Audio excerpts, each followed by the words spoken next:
Hello everyone, আজকে আমি বানাবো হেলদি অ্যান্ড টেস্টি আলু কাবলি রেসিপি, যেটা আমি তোমাদের সঙ্গে শেয়ার করব।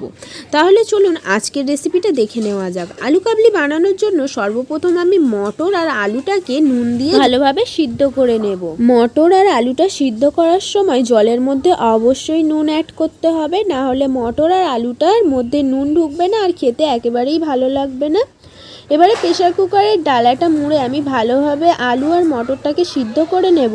আলু আর মটর ভালোভাবে সিদ্ধ করে নেওয়া হয়ে গেছে। এবার সিদ্ধ করা আলুটা আমি পছন্দ মতো পিস করে কেটে নিচ্ছি।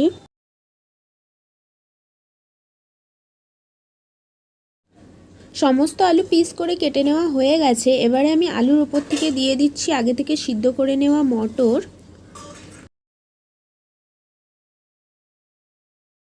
গাজর কুচি, পেঁয়াজ কুচি, শসা কুচি,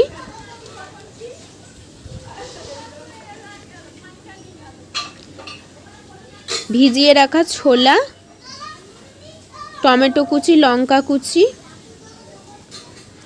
পাতিলেবুর রস, অর্ধেক পাতিলেবুর রস দিয়ে দিচ্ছি 1 পাতা জলজিরা,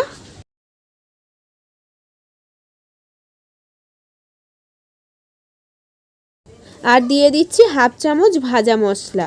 এই ভাজা মশলাটা আমি জিরে, মরিচ, ধনিয়া আর রাঁধুনি শুকনো খোলায় হালকা করে ভেজে নিয়ে মিক্সিতে মিক্স করে নিয়েছিলাম।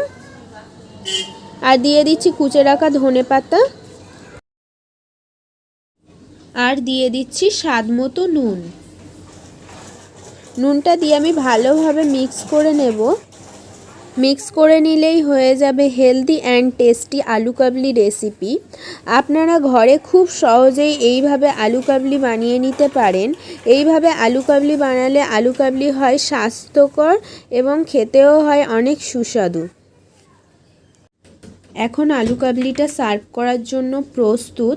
আপনারাও চাইলে ঘরে খুবই সহজে এইভাবে স্বাস্থ্যকর এবং সুস্বাদু আলু কাবলি রেসিপি ট্রাই করতে পারেন। আজকের রেসিপিটা যদি আপনাদের ভালো লেগে থাকে, হাবিবার রান্নাবাটি চ্যানেলটিকে সাবস্ক্রাইব করে কমেন্টে লিখে জানাবেন আজকের রেসিপিটা কেমন হয়েছে। আজকের রেসিপিটা এখানেই শেষ করছি। ফিরে আসবো আবারও নতুন কোনো রেসিপি নিয়ে। সম্পূর্ণ ভিডিওটি দেখার জন্য ধন্যবাদ।